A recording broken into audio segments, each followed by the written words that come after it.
नमस्कार, मैं उमंद्रुप कुमार। आप जुड़ चुके हैं पब्लिक खबर टुडे नेटवर्क के साथ और आज हम भादरा में एक ऐसे संस्थान में पहुंचे हैं जो संस्थान आपके बच्चों का बेहतर भविष्य बना सकता है। क्योंकि आजकल अधिकतर बच्चे हैं वो स्टडी वीजा पर या वर्किंग वीजा पर विदेश जाना चाहते हैं और विदेश में रहकर वो अपना जॉब करना चाहते हैं, बिजनेस करना चाहते हैं। और आपने देखा भी होगा सरकारी क्षेत्र में जो नौकरियां हैं वो सीमित हो चुकी है। ऐसे में आज के जो स्टूडेंट्स हैं उनको बेहतर विकल्प तलाश रहे हैं। उनके अभिभावक भी, परिजन भी चाहते हैं कि क्योंकि ये एक प्रकार से कल्चर भी बन चुका है कि विदेशों में जाकर अपना स्टैब्लिश करें बिजनेस। और इसीलिए द स्काईलाइन गेटवेज यहाँ पर आया है, अपना संस्थान खोला है, पिछले 3 महीने से यहाँ पर रन कर रहे हैं। हमारे साथ द स्काईलाइन गेटवेज के डायरेक्टर पवन सारण जी जुड़ेंगे। पवन जी, सारण के बारे में बता दें, पिछले 10 सालों से अलग अलग देशों में रहकर वो अपना काम भी कर रहे हैं। ये वर्तमान में साइप्रस देश में अपना बिजनेस संभाल रहे हैं और इसी बिजनेस के साथ साथ वो चाह रहे हैं कि भारत के बच्चों का, खासतौर पर अपने एरिया का, हिसार भादरा के एरिया के जो स्टूडेंट्स है या जो वर्क करना चाहते हैं वो लोग, उनको एक बेहतर विकल्प मिले, इसके लिए इन्होंने इसकी शुरुआत की है। पवन जी, सबसे पहले आपका स्वागत है। नमस्कार जी, मेरा नाम है पवन कुमार और मैं गांव बगड़ा हिसार से हूं।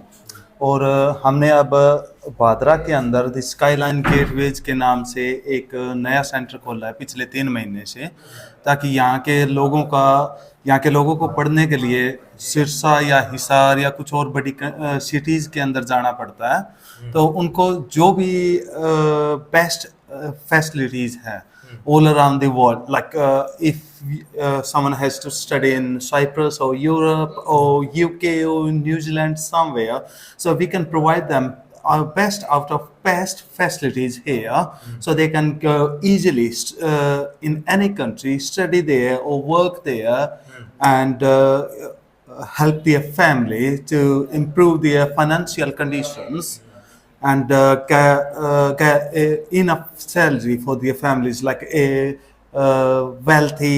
they can be a wealthy man easily. चलिए पवन जी, हमारी ऑडियंस ज्यादातर हिंदी समझती है, इसलिए हम हिंदी में ज्यादा चर्चा करें, बेहतर रहेगा, क्योंकि लोगों तक ये पहुंचना चाहिए संदेश। पवन जी, आप बेसिकली बगला से हैं, कितने सालों से आप बाहर रह रहे हैं? आपने किन किन देशों का विजिट किया है और क्या पर्पज रहता है इसके पीछे? सर, मैं पिछली 9-9.5 सालों से बाहर रहा हूँ। इसके अंदर मैं ऑस्ट्रेलिया में भी रहा हूँ, जर्मनी में भी रहा हूँ, साइप्रस में भी रहा हूँ। और फर्स्ट जब मैं यहाँ से गया था तो मेरा मेन पर्पस था स्टडी के लिए। तो मैंने वहाँ पे 2 साल की मेरी स्टडी कंप्लीट की और साथ में मैंने काम करना स्टार्ट किया। और उसी काम करते करते मैंने अपनी स्टडी की जितनी भी फीस थी वहीं पे काम करके कमाई और वहीं पे पे की। और साथ में काम करके जो फैमिली ने मेरे को सपोर्ट किया था फाइनेंशियली, तो वो पैसा वहाँ से कमा के वापस फैमिली को पे किया। उसके बाद वहाँ से मैं यूरोप की ओर चला गया। यूरोप में मैंने खुद की एक कंपनी इस्टेब्लिश की, पीके बिल्डिंग्स के नाम से। तो इसके अंदर अब फिलहाल 8 से 10 लड़के काम करते हैं हमारी कंपनी के अंदर। और अगर हम देखें तो अब फिलहाल ना यूरोप के अंदर सबसे बेस्ट फ्यूचर मैं बोलूँगा, क्योंकि कोई भी लड़का अगर कहीं जाना चाहे तो यूरोप के अंदर बहुत अच्छा स्कोप है उनकी स्टडी के लिए, उनके फ्यूचर के लिए। अगर वो काम करना चाहते हैं तो वहाँ पे वर्क वीज़ा के लिए भी अवेलेबिलिटी है और वहाँ पे जाके काम भी कर सकते हैं, अच्छी अमाउंट में पैसा कमा सकते हैं। जैसे एक लड़का अगर यूरोप में जाके कोई काम करना चाहता है, वहाँ की एवरेज सैलरी 1400 से 1500 यूरोज है, जो अपनी करेंसी में 1 से 1.25 लाख रुपये के अंदर आता है। और हमारे एरिया में 1 से 1.25 लाख रुपए महीने की सैलरी एक अच्छी सैलरी मानी जाती है। यूरोप के अंदर एक ये एवरेज सैलरी है, लेकिन हमारे एरिया में एक अच्छी सैलरी मानी जाती है ताकि वो एक वेल फ्यूचर की तरफ जा सकें। इसके अंदर सिर्फ हम यूरोप पे फोकस नहीं करते, हम America, UK, Germany, Canada, New Zealand, Australia, बहुत अदर कंट्रीज का भी वीज़ा लगवाते हैं। लेकिन यूरोप के अंदर ज़्यादा बेहतर फ्यूचर है। जैसे अगर हम बात करते हैं कनाडा की, कनाडा के अंदर फिलहाल एक रिसेशन का दौर चल रहा है। अगर कोई भी लड़का वहाँ पे स्टडी के लिए जाता है और वो 6 महीने के लिए काम के लिए स्ट्रगल करता है और उसके बाद उसकी फैमिली उसको इतना सपोर्ट नहीं कर सकती कि वो आगे जाके अपनी स्टडी की फी फैमिली से मंगवाए या पे करे, लेकिन अगर आप यूरोप में जाते हो तो यूरोप में का लेबर शॉर्टेज बहुत ज़्यादा है। लेबर शॉर्टेज के अंदर हर एक टाइप की लेबर आ जाती है, जैसे होटल मैनेजमेंट के अंदर आ गया, सुपरमार्केट के अंदर आ गया, डिलीवरी बॉय के रूप में आ गया। अगर कोई भी लड़का कोई भी काम ढूंढ रहा है तो उसको इजीली जॉब मिल जाती है और इससे वो अपना और अपनी फैमिली का भी फाइनेंशियली सपोर्ट कर सकता है। जैसे फीस पे करनी है तो फीस भी वो इजीली निकाल सकता है वहाँ से। और इसके अंदर अगर वो जितना ज़्यादा काम करता है, जैसे 40 hours a week they can work legally government की तरफ से, तो 40 घंटे के अंदर अगर वो 1 घंटे के $10 यूरो भी कमाता है, क्योंकि यूरोप में यूरो चलता है, 10 यूरो भी कमाता है और एक वीक के अंदर वो 400 यूरो इजीली कमा सकता है, वो भी लीगली काम करके गवर्नमेंट के क्राइटेरिया के अंदर रह कर वो इतना पैसा कमा सकता है। उसमें अपनी फीस भी पे कर सकता है और जो पैसा उसकी फैमिली ने उसके ऊपर लगाया है वहाँ पे जाने के लिए उसको इजीली पे कर सकता है। अच्छा, ये आप कह रहे हैं कि यूरोप में ज्यादा बेहतर भविष्य है, क्योंकि हाँ जी। आजकल क्राइसिस का भी दौर चल रहा है। हमने देखा कल ही खबर आ रही थी, बहुत से बड़े देशों में मंदी की मार झेलनी पड़ रही है। ऐसे में ये समस्या भी रहती है इंडियंस के साथ खास तौर पर, क्योंकि भारत के लोग विदेशों में बहुत ज्यादा जा रहे हैं और प्रत्येक कंट्री में जा रहे हैं। चाहे दुनिया की कोई भी कंट्री का जिक्र करें, प्रत्येक जगह भारतीय मिलेंगे। ऐसे में जांच परख कर जाना पड़ेगा और जो तरह तरह के वीजा कंपनियां या आप जैसे संस्थान है उन लोगों पर विश्वास भी करना एक बहुत बड़ा एक प्रकार से रिस्क का काम रहता है परिजनों के लिए। ऐसे में क्या आपका पैमाना रहता है? ज्यादातर जो आप कह रहे हैं यूरोपियन कंट्री में इस वक्त अच्छा काम मिल सकता है, वहां पर लेबर की शॉर्टेज रहती है, जो और लोग कनाडा भेजते हैं, ऑस्ट्रेलिया भेजते हैं, वहां पर बहुत से विवाद की स्थिति भी बनी रहती है। सर, एक यूरोप की हम बात करते हैं, जब यूरोप की बात करते हैं तो हम 28 से 29 कंट्रियों की बात करते हैं, न कि एक स्पेसिफिक एक कंट्री की बात करते हैं। जैसे कनाडा एक स्पेसिफिक कंट्री है या ऑस्ट्रेलिया एक स्पेसिफिक कंट्री है। अगर हम यूरोप में जाते हैं, यहाँ पे 28 से 29 कंट्री हैं। अगर आप एक कंट्री के अंदर स्टडी कर रहे हो, आपको वहाँ पे जॉब नहीं मिल रही, आप इजीली दूसरी कंट्री में काम करके वहाँ पे वापस आ सकते हो, अपनी स्टडी भी कर सकते हो और साथ में काम भी कर सकते हो। अगर आपको जॉब पसंद नहीं आती, जिस तरह अगर आप माल्टा में रह रहे हो या पोलैंड में रह रहे हो, फ्रांस में रह रहे हो, फ्रांस में रहते हुए अगर आपको जॉब पसंद नहीं आई तो आप जर्मनी जाके काम करो। वहाँ से 1 घंटे की ट्रेन है, ट्रेन लो, वहाँ पे जाओ, काम करो, वापस आओ। इसके अंदर एक ये एडवांटेज मिलता है। अगर एक कंट्री के अंदर रिसेशन आ गया, जैसे हम बात करते हैं पोलैंड की या जर्मनी की, जर्मनी के अंदर लास्ट ईयर एक रिसेशन का दौर आया था, लेकिन जो भी लड़के जर्मनी में थे वो फ्रांस में आ गए काम करने के लिए और वो उनके लिए वीज़ा का इशू नहीं होता, क्योंकि अगर आप यूरोपियन या शेंगन कंट्री के अंदर जाते हो तो शेंगन कंट्री का एक कंट्री का वीज़ा वैलिड होता है 28 कंट्री के अंदर, तो उनको अलग अलग कंट्री का वीज़ा लेने की ज़रूरत नहीं पड़ती। तो एक कंट्री से दूसरी कंट्री इजीली जाके काम कर सकते हैं और इजीली अगर उनको लगता है भी यहाँ से माल्टा है, माल्टा में ज़्यादा मेरे को सैलरी मिल रही है, जो पे रेट है ज़्यादा है, तो वो वहाँ भी जाके काम कर सकते हैं। अच्छा, आप ये बताएं, ज़्यादातर यहाँ के जो भादरा हिसार के बच्चे हैं उनके साथ एक समस्या रहती है वीज़ा से पहले, आर्थिक रूप से इतने संपन्न परिवार नहीं है, क्योंकि खेतीबाड़ी किसानी के घरों से निकले हुए बच्चे होते हैं।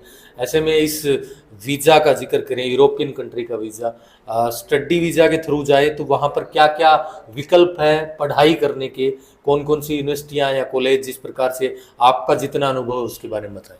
हाँ जी सर, अगर यूरोप की बात करें या यूके की बात करें, वहाँ पे बहुत सी वेल नोन यूनिवर्सिटीज़ हैं, जैसे university of Nicosia, Oxford university, European university, बहुत सी यूनिवर्सिटी हैं जो वेल नोन है all around the world for their best education performance. अगर इसके अंदर हम एक्सपेंसेस की बात करें, जैसे अगर आप ऑस्ट्रेलिया जा रहे हो वहाँ के एक्सपेंसेस ज़्यादा हैं, और अगर आप यूरोप की बात कर रहे हो वहाँ की फीस है वो 4 से 5,000 यूरोज है, जो पहली साल की फीस है। उसके बाद दूसरी साल की फीस है 2,500 यूरो के आर बार आ जाती है, जो कि एज कम्पेयर टू ऑस्ट्रेलिया और अदर कंट्री बहुत ज़्यादा कम है। अगर आप एक महीने के 2,000 यूरो कमा सकते हो तो आप एक साल के अंदर अपने 2,500 यूरो फीस भी पे कर सकते हो। तो इसके अंदर जो भी बर्डन है आपके फैमिली पे नहीं आएगा, आपकी स्टडी का बर्डन है। अगर जैसे आपने 6 महीने काम किया है, साथ में जो एक्स्ट्रा पार्ट टाइम भी जॉब की है, अगर उसके अलावा भी कोई स्टूडेंट चाहता है भी मेरे को एक्स्ट्रा काम करना है, मैं 5 घंटे एक्स्ट्रा काम करना चाहता हूँ ताकि फैमिली को थोड़ा और सपोर्ट कर सकूँ, तो वो भी काम कर सकते हैं वहाँ पे। और इसमें एक्सपेंसेस बहुत कम है और स्कोप ज़्यादा है, ज़्यादा से ज़्यादा कमा सकते हैं वो वहाँ पे जाके। और इसके अंदर जैसे अगर हम साइप्रस की बात करते हैं, वहाँ पे जो स्टडी वीज़ा है अलग अलग यूनिवर्सिटी की फ़ीस पे डिपेंड करता है। अगर कोई लड़का बोलता है मेरे को बेस्ट से बेस्ट यूनिवर्सिटी चाहिए, तो उसकी फ़ीस थोड़ी ज़्यादा होगी। अगर वो बोलता है मैं एक एवरेज यूनिवर्सिटी में पढ़ूंगा, साथ में जिसकी वजह से मेरे एक्सपेंसेस थोड़े घट हो जाएंगे, साथ में मैं काम करूंगा, साथ में मेरी स्टडी करूंगा, और उसके बाद अगर वो चाहे एमएनसी कंपनीज के अंदर जिस तरह से बड़ी बड़ी कंपनियां जैसे टाटा हो गई और टेस्ला हो गई, गूगल हो गया, फेसबुक हो गया, इन बड़ी बड़ी कंपनियों में भी वो अप्लाई कर सकते हैं क्योंकि उन्होंने यूरोप से डिग्री की है। और इसके अंदर मोस्टली इन यूरोप लड़के जो पढ़ाई करते हैं वो हॉस्पिटैलिटी मैनेजमेंट में जाते हैं, क्योंकि यूरोप एक टूरिस्ट एरिया माना जाता है, बिल्कुल सबसे ब्यूटीफुल एरिया माना जाता है। तो ऑल अराउंड द वर्ल्ड लोग वहाँ पे जाते हैं, घूमने के लिए जाते हैं। तो वहाँ पे सबसे ज़्यादा जो तादाद है वो होटलों की है, और अगर कोई लड़का होटल मैनेजमेंट में जाता है तो उसको जॉब इजीली मिल जाती है, जॉब के अवसर रहते हैं वहां पर बहुत ज्यादा। अच्छा, ये तो हो गई स्टडी वीजा की बात। हाँ जी। वर्किंग वीजा पर अगर कोई व्यक्ति जाना चाहे तो किस प्रकार की यहाँ से तैयारी कर कर जाए, क्योंकि यहाँ पर भी जरूरी होता है उसके लिए कोई डिग्री, डिप्लोमा या कोई एक्सपीरियंस, किस प्रकार की तैयारी के साथ जाना पड़ता है? सर वर्क वीजा है वो स्किल के बेस पे होता है। एक सिर्फ लेबर होती है, लेबर कोई भी काम कर सकती है, लेकिन वो काम करेगी सिर्फ लेबर का। अगर किसी के अंदर स्किल है, जैसे मैं आपको बोलता हूँ मैं एक इलेक्ट्रिशियन हूँ, मैंने पहले स्टडी की है इलेक्ट्रिशियन के तौर पर, उसके बाद मेरे पास 2 साल का 5 साल का एक्सपीरियंस है, और उसके बेस पे मैं एज ए इलेक्ट्रिशियन जाना चाहता हूँ तो किसी कंपनी के अंदर वर्क वीजा में, तो उसकी सैलरी ज़्यादा होगी क्योंकि उसके अंदर स्पेशल स्किल है, वो प्रोफेशनल है एज ए इलेक्ट्रिशियन। अगर कोई प्लम्बर है तो उसकी सैलरी ज़्यादा होगी, और जैसे कोई एयर कंडीशन लगाने का है तो इसकी सैलरी अलग से होती है। तो अलग अलग काम की अलग अलग सैलरी होती है वहाँ पे, स्किल के बेस पे होती है। लेकिन हाँ, मैं सबसे ज़्यादा फोकस करूँगा अगर कोई भी बाहर जाना चाहे, एक बार पहले 2 या 3 महीने जो लैंग्वेज होती है इंग्लिश लैंग्वेज, इसके ऊपर फोकस करें, इसको सीखें, क्योंकि वर्क वीज़ा का मतलब ये नहीं आप गए वो कुछ भी बोले आपको कुछ समझ में नहीं आ रही और वो इशारों से समझा रहा है और आप कर रहे हो, इसके अंदर स्कोप बहुत कम हो जाता है। अगर आपको लैंग्वेज आती है, इस कंपनी में आपको काम पसंद नहीं आया या मैनेजमेंट पसंद नहीं आई, तो आप कंपनी चेंज कर सकते हो, लेकिन उसके लिए आपको एक स्किल चाहिए, तो कन्वर्सेशन, आपको उनके साथ कम्यूट करना पड़ेगा, किस तरह से बात करनी है, आपकी स्किल क्या है, आपको उनको बताना पड़ेगा मैं ये काम कर सकता हूँ क्योंकि मैंने पहले ये 2 साल काम किया या 5 साल काम किया, उसके बेस पे आप कहीं भी नौकरी ले सकते हो। इंग्लिश जरूरी है, हाँ क्योंकि जी, जितनी भी कंट्रियों में जाए इंग्लिश हाँ जी, आजकल वर्ल्ड की लैंग्वेज बन चुकी है। ये तो बात रही वर्क वीजा, स्टडी वीजा की। टूरिस्ट वीजा पर आजकल लोग घूमने के लिए बहुत भी जाते हैं, उसके लिए भी क्या कुछ आपके पास एक प्रकार से पैकेज रहता है, उसके बारे में बताएं। सर इसके अंदर हम डायरेक्ट पैकेज नहीं देते किसी भी स्टूडेंट किसी भी पर्सन को। अगर अलग अलग कंट्रियों का अलग अलग एक्सपेंसेस होते हैं, जैसे किसी को दुबई घूमने के लिए जाना है तो उसका अलग से एक्सपेंसेस होगा, जो फ्लाइट टिकट है वो सस्ती होगी। अगर किसी को यूरोप में जाना है तो यूरोप के एक्सपेंसेस एक्स्ट्रा होते हैं, क्योंकि यूरोप की जो करेंसी है वो यूरो है, और आज की टाइम में यूरो का जो रेट है 92 रुपये 30 पैसे के आर चल रहा सुबह, अगर मैं करेक्ट हूँ तो। और वहाँ की यहाँ से फ्लाइट टिकट है वो भी महंगी होती है, 60 से 70 हज़ार रुपये के बीच में होती है। तो अगर उसको हम एक पैकेज में बोल रहे हैं तो मैं गलत होऊंगा, क्योंकि टिकट हर रोज चेंज होते रहते हैं। हाँ जी सर, अगर मैं किसी को एक्स्ट्रा एक्सपेंसेस बताता हूँ तो वो बहुत ज़्यादा एक्सपेंसिव हो जाएगा। अगर मैं उसको कम बताता हूँ तो फिर पता नहीं कल को मैं टिकट बुक कराता हूँ उसके बाद मेरे को कवर करना पड़े तो वो भी गलत है, क्योंकि किसी का ना तो उसका नुकसान हो ना मेरा नुकसान हो। इसके अंदर हम पैकेज नहीं देते, उनका वीज़ा अप्लाई कर देते हैं, वीज़ा आने के बाद जो उनकी टिकट होती है, उसकी जो प्राइस होता है वो खुद को पे करना पड़ता है। द स्काईलाइन गेटवेज इंस्टीट्यूट है वो किस प्रकार की तैयारी करवाता है, कौन कौन से कोर्सेज करवाता है? अलग अलग देशों में अलग अलग प्रकार के कोर्सेज होते होंगे संभवतः, तो आपके यहाँ पर स्पेसिफिकली कौन कौन से कोर्स होते हैं? सर हम कोर्स नहीं करवाते, हम उनको तैयारी करवाते हैं, लैंग्वेज की तैयारी। लैंग्वेज की। जैसे पीटी हो गया, आइलेट्स हो गया, टोफल हो गया। अगर मैं बात करूं कोर्स की, कोर्स के अंदर नर्सिंग वगैरह ये कोर्स में आते हैं, लेकिन ये कोर्स एक स्कूल या यूनिवर्सिटी ही करवा सकता है। लेकिन हम उनको लैंग्वेज की तैयारी करवा सकते हैं। अगर वो वहाँ पे जाके इंग्लिश में स्टडी कर रहे हैं तो इंग्लिश बोलनी या पढ़नी आएगी तभी वो स्टडी करेंगे। तो उनको हम बोलनी पढ़नी, उनका एग्जाम बुक करवाना, उनको यहाँ पे पीटी का एग्जाम होता है, स्पेसिफिकली आइलेट्स का एग्जाम होता है, उनको पूरी वेल प्रिपेयर्ड करके उनका एग्जाम दिलवाते हैं। उनके बाद उनका रिजल्ट होता है, उसके बेस पे उनकी अलग अलग कंट्री में, अगर कोई लड़का जाना चाहे न्यूजीलैंड में तो उसका जो स्कोर होगा इंग्लिश में, उसके बेस पे उसकी फाइल लगेगी। हम डायरेक्ट ये नहीं बोल सकते भी कोई भी लड़का पीटी में जिसके 40 नंबर आए हो वो न्यूजीलैंड जा सकता है, नहीं जा सकता। लेकिन वो कुछ और कंट्रियों में जा सकता है, वहाँ नहीं जा सकता, वो माल्टा में, हाँ जी, माल्टा में जा सकता है, पोलैंड में जा सकता है। कुछ और कंट्रियाँ हैं जो इतनी ज़्यादा वेल इंग्लिश स्पीकिंग कंट्रियाँ नहीं हैं, तो वहाँ पे जाके वो सीख सकता है उनसे, और वहीं पे साथ में सीखेगा, साथ में पढ़ेगा, साथ में काम करेगा। तो उसके लिए हर एक लड़का इतना इंटेलिजेंट नहीं होता कि वो हर एक लैंग्वेज पे इतनी जल्दी पकड़ कर ले। और स्पेसिफिकली अगर हम बात करते हैं भादरा और हमारे यहाँ के आसपास के एरिया की, तो यहाँ पे इतने इंग्लिश स्पीकिंग स्कूल्स भी नहीं है ना ही अगर मैं गलत नहीं हूँ तो हमारे भादरा में एक पहला गेटवेज स्काईलाइन गेटवेज है जो पीटी और आइलेट्स की तैयारी करवाता है। इसके अलावा कोई भी इंग्लिश की तैयारी नहीं करवाता। जैसे इंग्लिश स्पीकिंग हो गया, लिसनिंग हो गया, वो साथ में मेरा 9 से 10 साल का एक्सपीरियंस है उन लोगों में रहने का जो वेल इंग्लिश स्पोकन कंट्रीज है, जो इंग्लिश बोलते हैं, समझते हैं। तो वहाँ का एक्सपीरियंस अगर मैं मेरे स्टूडेंट के साथ शेयर करता हूँ तो उनको एक एक्स्ट्रा बेनिफिट मिलता है। अगर आप कहीं भी किसी और इंस्टीट्यूट में जाओगे या कोचिंग सेंटर में जाओगे, जैसे हिसार हो गया, तो वहाँ का स्टाफ है वो खुद बाहर नहीं गया हुआ, तो उनको खुद को नहीं पता, हाँ जी, उनको खुद नहीं पता बाहर कैसे बोलते हैं, क्या बोलते हैं। जैसे हमारे यहाँ एक कहावत है, अंधों में काना राजा, एक वो बात है कि अंधों में काना राजा, जो जितने भी स्टूडेंट हैं उनको पता नहीं है, जिसको एक को कुछ पता है वो टीचर बन जाता है वहाँ पे।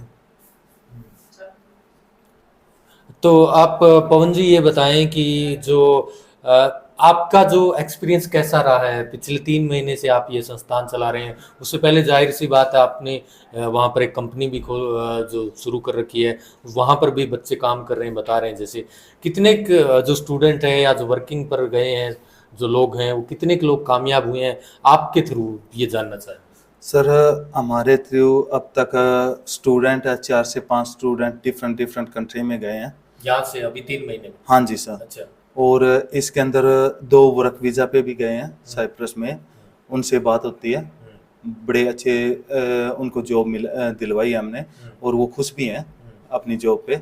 और एक लड़का अब इस 15 तारीख को फ्लाई कर रहा है यूरोप के लिए, और उसकी यूनिवर्सिटी में उसका एडमिशन है, सब कुछ है। यूनिवर्सिटी से मैंने भी बात की है, उसने भी बात की है, तो अब तक उसको कोई दिक्कत नहीं आई। अब तक किसी भी स्टूडेंट को या किसी भी वाले वर्कर को अब तक कोई दिक्कत नहीं है। अगर किसी को कोई भी प्रॉब्लम आती है, because I have lived there, so I can go there anytime whenever I want, or I can talk to them if they have any problem and they can't conversate with them।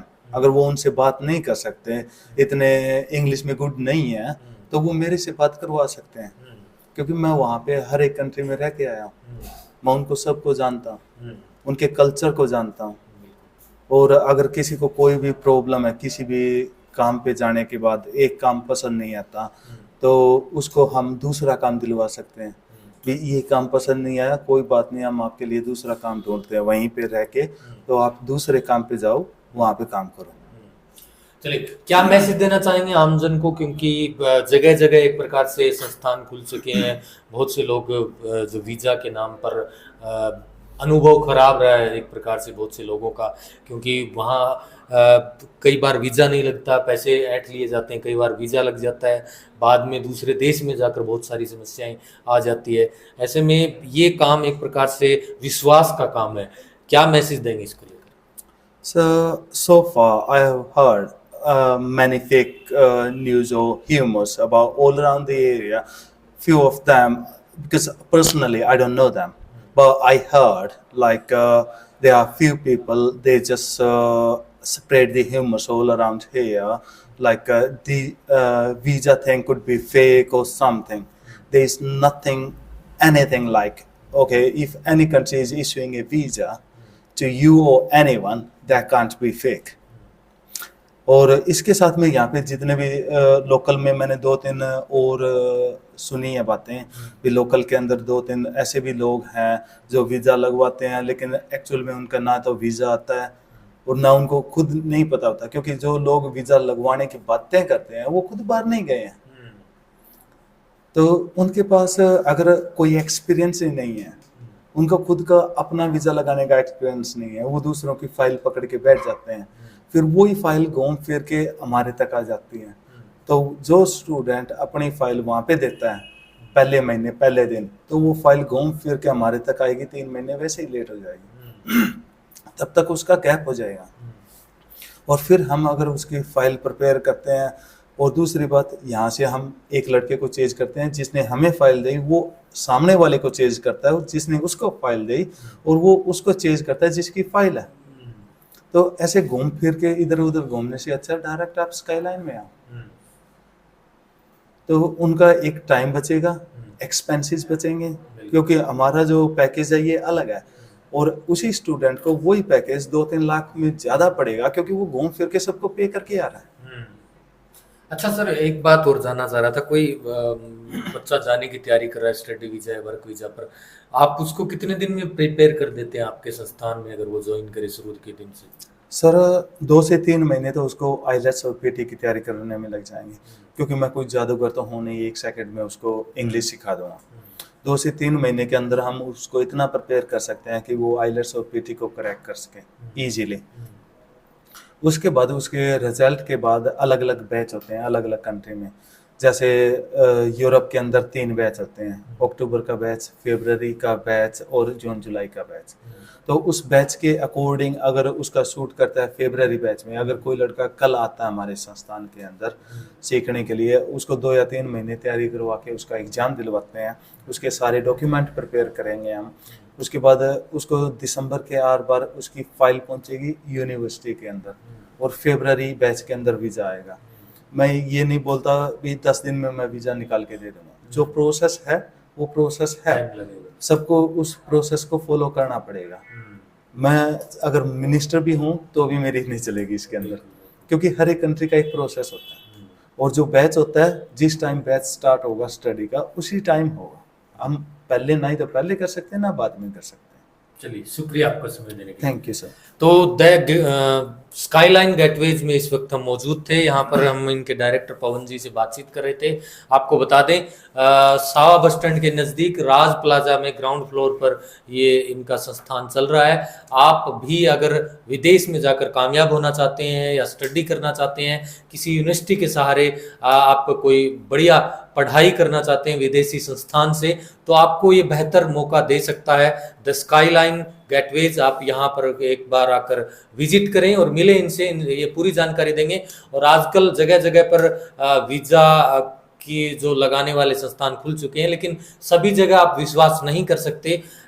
इनका अनुभव है, खुद 10 साल से बाहर रह रहे हैं साइप्रस सिटी में, वो साइप्रस देश में इनका अभी बिजनेस चल रहा है। ऐसे में आप जो यहाँ पर भादरा में राज प्लाजा में जो नज़दीक सावा बस स्टैंड आकर इनके संस्थान में विजिट करें और जानकारी जुटाएं। यहाँ पर सभी प्रकार के आईलेट्स, पीटी वगैरह जो भी इंग्लिश की स्पोकन के कोर्सेज होते हैं वो भी करवाए जाते हैं। 3 से 4 महीने में आप यहाँ पर बढ़िया तैयारी कर सकते हैं और आप भी अपना जो सपना है वो साकार कर सकते हैं, विदेश में जाकर काम करने का, विदेश में जाकर पढ़ने का। धन्यवाद जुड़ने के लिए। अगर ये आपको जानकारी अच्छी लगी तो हमारे यूट्यूब चैनल को लाइक करें, सब्सक्राइब करें, फेसबुक और ट्विटर पर भी हमें फॉलो करना ना भूलें। धन्यवाद।